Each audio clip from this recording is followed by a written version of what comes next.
Welcome back to the Together We Can Change the World team. I was part of it 2 years ago. It changed a lot in my world. And I really appreciate that you guys are spending all your time, your effort, your money to make all the way here. So one big applause again for the whole team. One thing I just thought, I heard a lot of telephones clicking. Maybe it's normal for the Philippines, but as an international speaker myself, I know that it sometimes in other cultures can, get a little bit on the nerves of people. So if you could all put your phones on silent, I think that would be great. And now I have the great pleasure of introducing Susan Friedman, whom I met 2 years ago. Lovely to see you again, Susan. She's a certified professional speaker, is an international known niche marketing and how-to coach and best-selling author of 14 books. She has appeared as a guest expert on popular television shows such as CNN's Financial Network and Bloomberg's Small Business. The stage is yours, Susan. Thank you. Technology is wonderful when it works, huh? Yay, good job. Excellent, excellent. So there's a really big problem in the marketplace when it comes to the speaking business. And the problem is that there's very little difference. There are speakers, there are trainers, there are coaches, there are consultants, and guess what? They all look the same. Not necessarily to us, but to our audience. And it's the perception of our audience that's really, really important. So, what happens is, if we all look the same to our audience, the way that they make decision is based on the financial. It's like, okay, well, maybe I'll have Lloyd, or maybe I'll have Matthias. Well, Lloyd only charges $7,500, or Matthias, because Matthias charges $10,000, I'm going to go with $7,500. Is that the decision you want your audience to make, your clients to make? No. So the solution, as far as I'm concerned, and the people that I work with, and we'll talk more about that, is to become an expert. And of course, you learn these things the hard way. It took me 3 times, not once, not twice, but 3 times of being laid off by companies because I was just a marketing person. They couldn't tell the difference between me and somebody else. And so I got laid off. Well, the first time wasn't that great, as you can imagine. Pretty embarrassed. I hid for a while. I wouldn't tell anybody.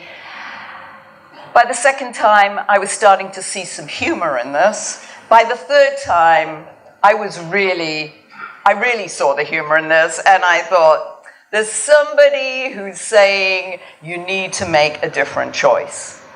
So I made a choice where I went into business for myself. I'm like, now the only person who can lay me off is me. Yeah. By the way, when you work for yourself, you work harder for yourself than you would work for anybody else. It's a 24/7 business. Yeah, I mean, Lynn talked about the fact that she was up nights, she couldn't sleep. That happens to all of us if we're really serious about building a business. So I decided that it would be important that if I'm going to work for myself and I'm going to be speaking, training, I'm primarily a workshop trainer and coach, that I wanted to specialize in a particular area. The area that I actually picked was one that wasn't one that I had even really thought much about until I started delving deeper and looking at my background and what interested me. And I specialized in the trade show industry, the exhibition industry. And I looked to train exhibitors at trade shows. That was my little niche, I call it, in the marketplace. So I want to take you through some ways in which you can find your niche in the marketplace or your niche.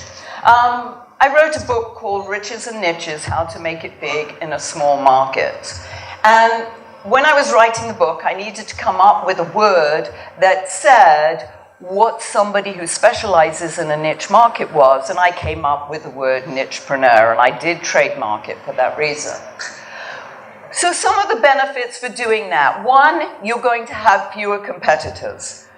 I had fewer competitors. There were fewer people doing trade show training out there in the marketplace. In fact, at one point in time, I was one of 3 people in the US and pretty much around the world doing this. Now there are maybe a dozen people doing it. It's still, not a crowded marketplace.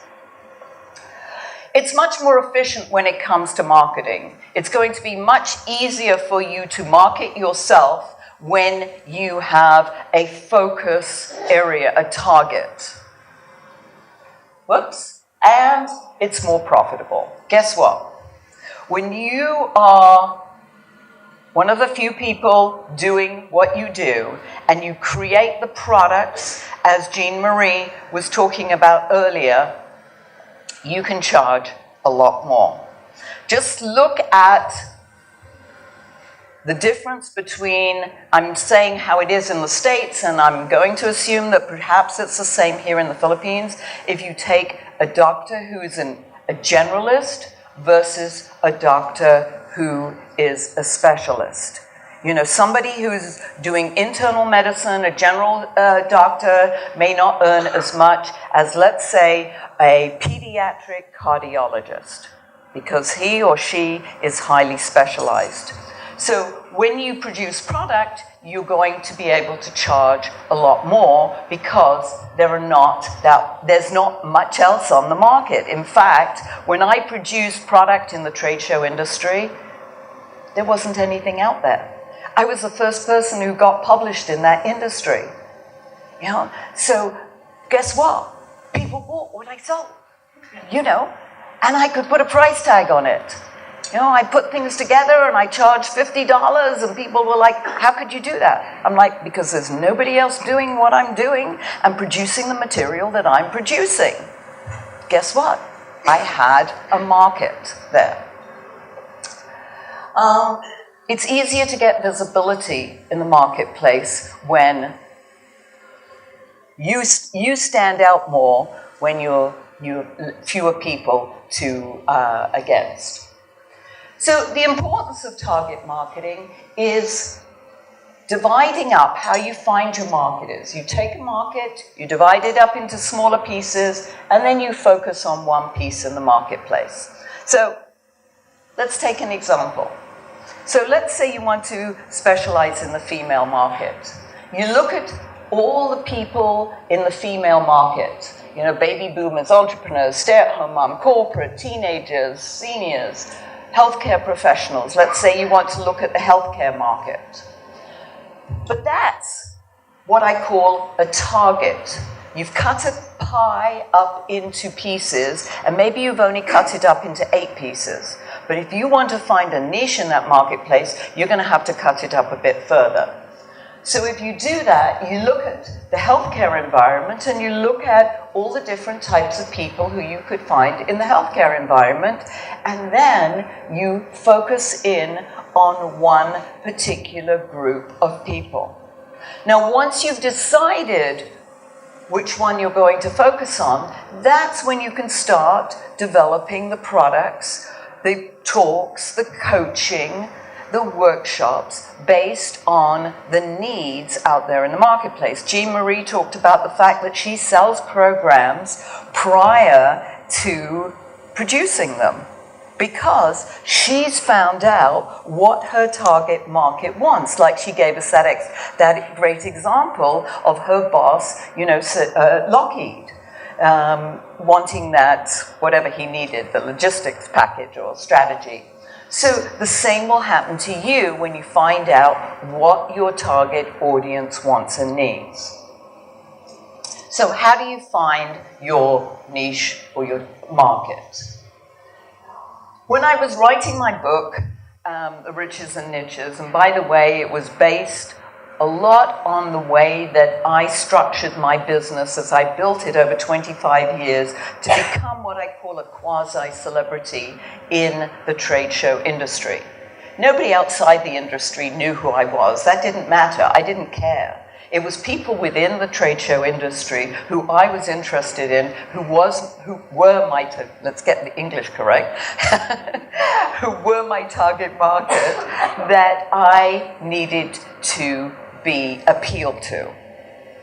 So I put together what I call my gel factor. And this is the glue that holds it all together, holds the niche together or the niche together. First of all, the G. The G stands for you need to find a market that's growing.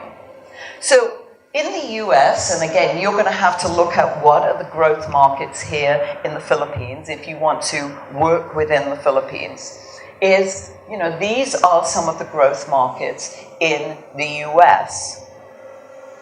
And you look at, which one might appeal to you.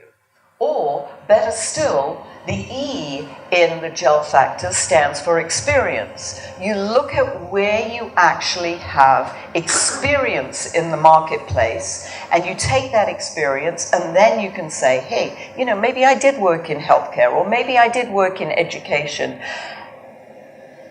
I like that audience. One of our speaker colleagues, before she came into speaking, was a nurse. And she got burnt out working in healthcare and as an RN, as a registered nurse. And she was looking how she could take her speaking and develop a career with it. Now, one of the things that she had going for her was that she was a humorist as well. She enjoyed humor.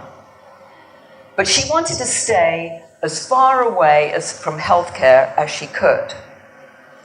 But when she and I talked about, which direction she should go, we looked at her experience and where the need was. And the need lay in the healthcare environment. She needed to go to the nurses, the kind of people that she worked with in healthcare, and bring her humor into the workplace. They really needed it. They were stressed out.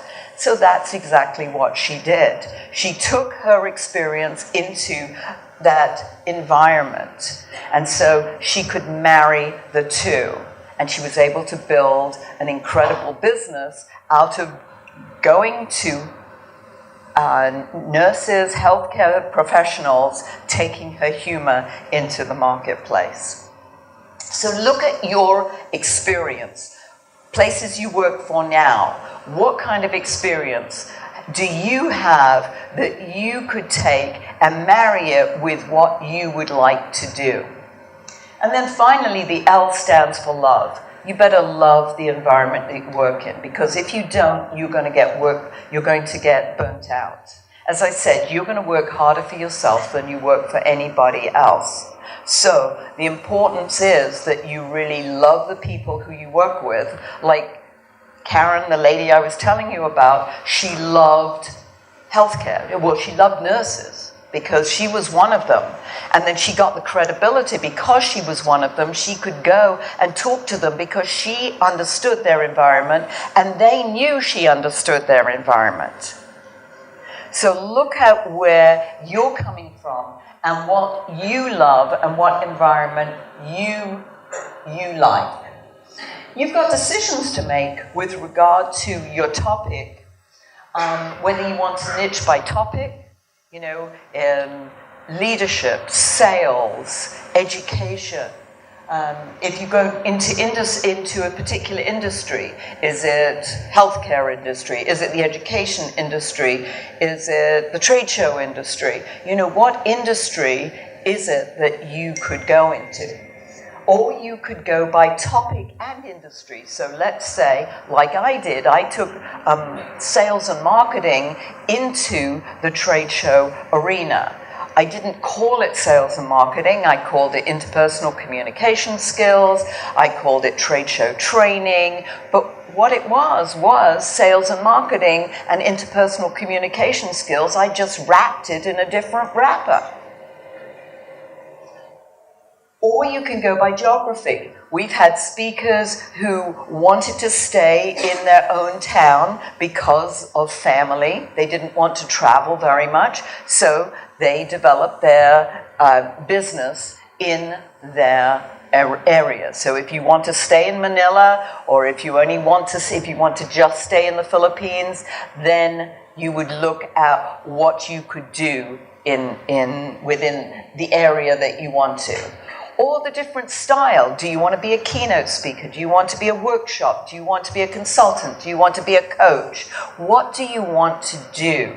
You know, Jean-Marie talked about e-learning. I mean, that's becoming very popular now. Is that something that you can develop, you can get into? And again, looking at what does your target, your niche market want, and how can you serve them best? And, of course, make a living. So it all comes down to being an expert. Lynn talked about being an expert. People want experts now. They don't want generalists. Paul mentioned that right at the beginning. People don't want generalists. They want specialists. And they will pay more for a specialist than for a generalist. So think about your own situation. How many of you actually feel that you're in a niche market currently? Great, great. What kind of niche market are you in? Voice acting. Voice acting. For anybody in particular? Most of the voice actors and doctors in the Philippines. For the people.